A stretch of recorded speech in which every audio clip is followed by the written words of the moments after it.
वर्ग और वर्गमूल की अवधारणा के संबंध में जो प्रथम वीडियो था उसमें हम लोगों ने जो है लास्ट में गुणनखंड विधि से वर्गमूल निकालना देखा था। अब इस वीडियो में हम लोग जो है भाग विधि के द्वारा वर्गमूल निकालना सीखेंगे।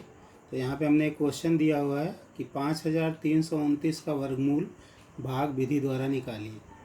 तो यहाँ पर हमने ये जो 5329 लिया हुआ है इसमें दाहिनी तरफ से हम संख्याओं का पेयर बनाएंगे। तो एक पेयर जो है वो 29 का बना हुआ है, दूसरा पेयर जो है वो 53 का बना हुआ है।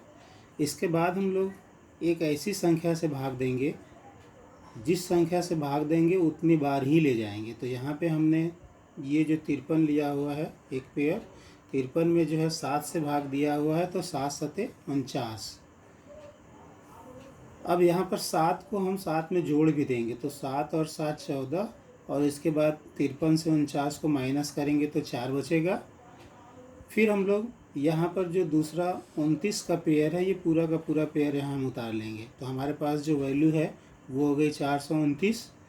अब फिर हम जो है एक ऐसी संख्या यहाँ पर लेंगे और उससे भाग देंगे और उतने बार ही भागफल यहाँ पे जाएगा। तो यहाँ पे 3 है और यहाँ पे भी 3 है, लेकिन इस 3 का गुणा 143 में यहाँ पे करेंगे और जो आएगा वो यहाँ पर लिखेंगे और उसके बाद माइनस कर देंगे।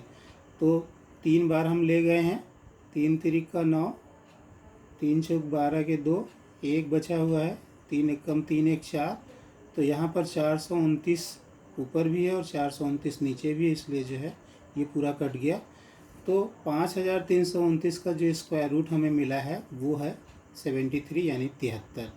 इसी तरह से एक दूसरा क्वेश्चन अगर हम लें कि स्क्वायर रूट हमें निकालना है 66,049 का, तो 66,049 का अगर हमें स्क्वायर रूट निकालना है तो फिर उसी तरह से हम लोग जो है हल करेंगे भाग विधि के द्वारा। तो यहाँ पर हम लोगों ने फिर दाहिनी तरफ से पेयर बनाना शुरू किया। तो पहला पेयर जो है वो 49 का, दूसरा 60 का, और लास्ट में 6 जो है वो अकेला बच गया। तो पहले इस 6 को जो है वो भाग देंगे और जिस संख्या से भाग देंगे उतनी बार ही ले जाएंगे। तो 2 से हमने भाग दिया हुआ है तो 2 दूनी का 4, 4 यहाँ पे आया है। और फिर इसी 2 को जो है इसमें प्लस भी करेंगे यानी जोड़ेंगे तो 2 और 2 4, 6 से 4 को माइनस किया तो 2 आया।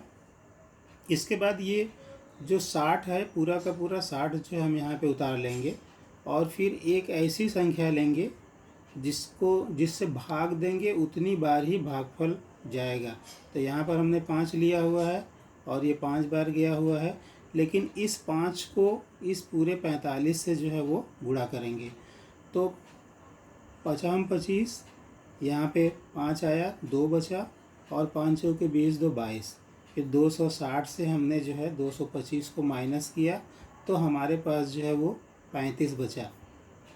फिर हम लोग जितनी बार भागफल में ले गए हैं उतना यहाँ 45 में जोड़ेंगे। तो 45 धन 5, इसको जब हम लोगों ने जोड़ा तो यहाँ पे 50 आया और हमारे पास यहाँ पे जो 35 बचा हुआ है। फिर हम दूसरा पेयर जो है 49 यहाँ से नीचे उतारेंगे।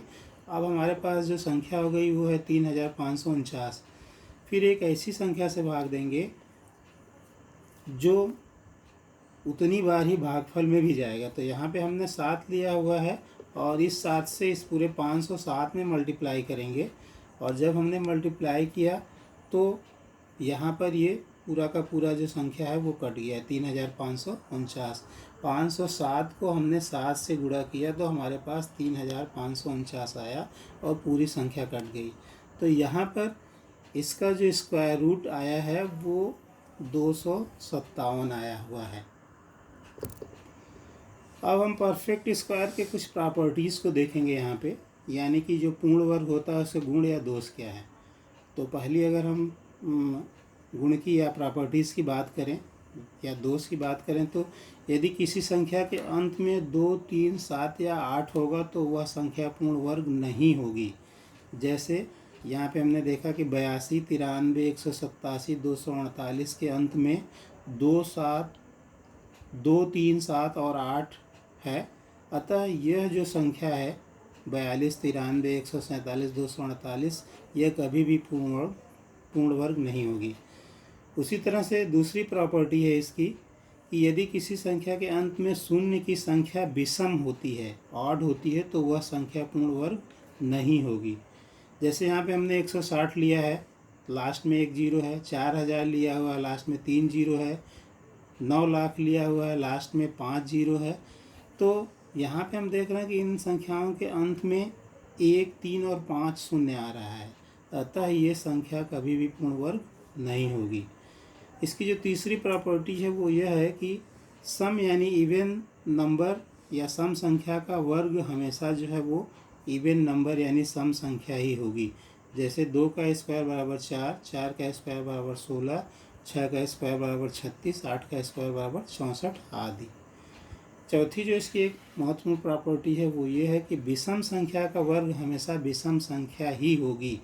जैसे 1 का वर्ग बराबर 1, 3 का वर्ग बराबर 9, 5 का वर्ग बराबर 25 और 7 का वर्ग बराबर 49। एक इसकी पांचवी महत्वपूर्ण प्रॉपर्टी है कि यदि किसी संख्या को 3 से भाग दिया जाए और शेष 2 बचता है तो वह संख्या पूर्ण वर्ग नहीं होगी। जैसे 170 में अगर हम 3 से भाग दें तो लास्ट में 2 बचेगा, इसका मतलब ये पूर्ण वर्ग नहीं है। 578 में 3 से भाग दें तो यहाँ भी लास्ट में 2 बचेगा, इसलिए ये भी पूर्ण वर्ग नहीं है। यहाँ पर 617 और 722 भी इसके उदाहरण हैं।